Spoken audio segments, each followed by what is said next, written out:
Assalamu alaikum. Thank you for having me on this program.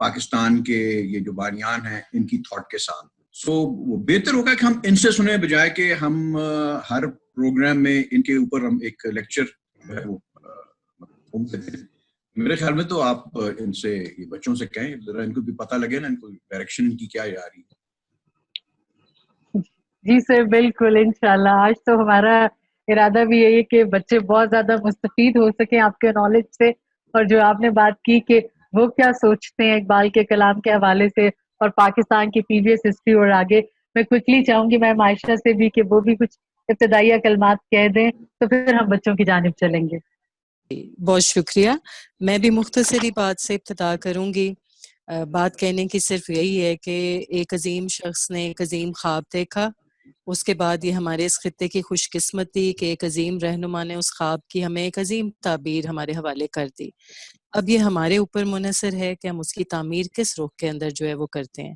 اور نوجوانوں کے کردار کے حوالے سے, ان کی اہمیت کے حوالے سے میں یہ کہوں گی کہ جتنی بھی تحریکیں دنیا میں گزری ہیں, کامیاب تحریکوں کے اندر نوجوانوں کا بہت بھرپور کردار رہا ہے. اور خود نبی کریم صلی اللہ علیہ وسلم نے جو تحریک اٹھائی تھی عرب کے دور کے اندر, اس کے اندر اول صف میں جو موجود لوگ تھے وہ نوجوان تھے, یوتھ تھے.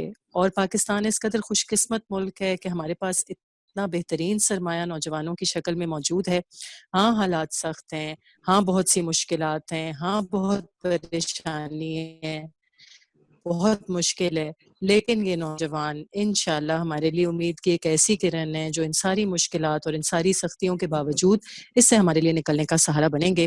اور علامہ اقبال نے جو خواب دیکھا تھا کہ خرد کو غلامی سے آزاد کر, جوانوں کو پیروں کا استاد کر, اب وہ وقت آ گیا ہے. اب کا جو دور ہے سائنس اینڈ ٹیکنالوجی کا دور, آئی ٹی کا دور, ورچوئل ریالٹیز کا, اے آئی کا دور, یہ دور ایسا ہے کہ جس میں اب ہم نے ان نوجوانوں کو اپنا استاد ماننا ہی ماننا ہے, کیونکہ یہ ہمارے استاد بن گئے ہیں جو جس طریقے سے یہ لے کر چل سکتے ہیں, جس طریقے سے یہ سمجھ سکتے ہیں, ہم نہیں ایسے کر پائیں گے. دوسرا بس یہ میں کہوں گی نوجوانوں کو کہ آپ نے آلریڈی خودی کی بات کی ہے. علامہ اقبال کا ایک بہت بڑا ویژن ہے خودی کے بارے میں. علامہ اقبال کا بہت بہترین نظریہ ہے, ویژن ہے نوجوانوں کے بارے میں.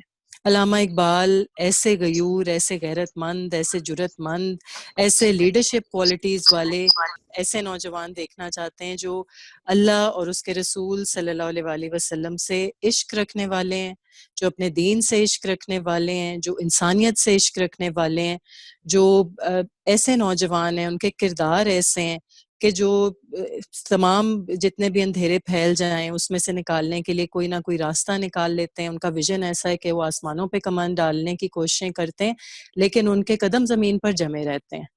وہ ایسے مرد مجاہد ہیں جو مسلسل جدوجہد کرتے رہتے ہیں.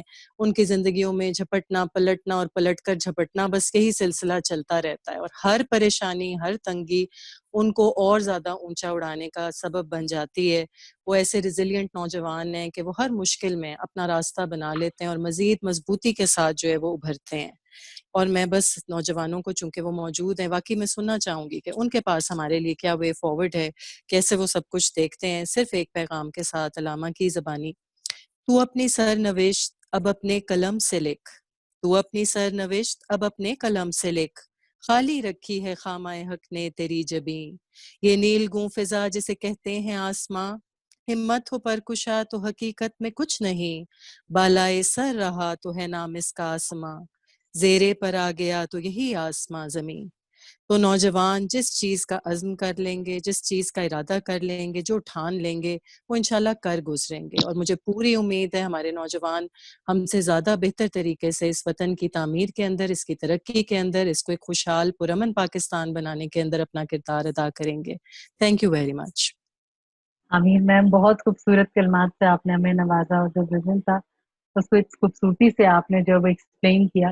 ہم جانتے ہیں کہ as a third world country we have lot of challenges, بہت سارے مسائل ہیں, بہت ساری مشکلات ہیں, لیکن ان مشکلات میں بھی اپرچونٹیز ہیں اور وہ ہمیں تلاش کرنی. اور اقبال خود اس کے لیے کہتے ہیں کہ نہیں ہے نا امید اقبال اپنی کشت ویراں سے, ذرا نم ہو تو یہ مٹی بڑی زرخیز ہے ساکی. اس کے ساتھ میں اپنے اسٹوڈنٹس کی جانب چلوں گی جیسے مجھے حکم ہوا ہے. ہمارے ساتھ اس وقت محمد سروش نگرش موجود ہیں. آپ ایم ایس ڈیٹا سائنس کے اسٹوڈنٹس ہیں یو ایم ٹی سے.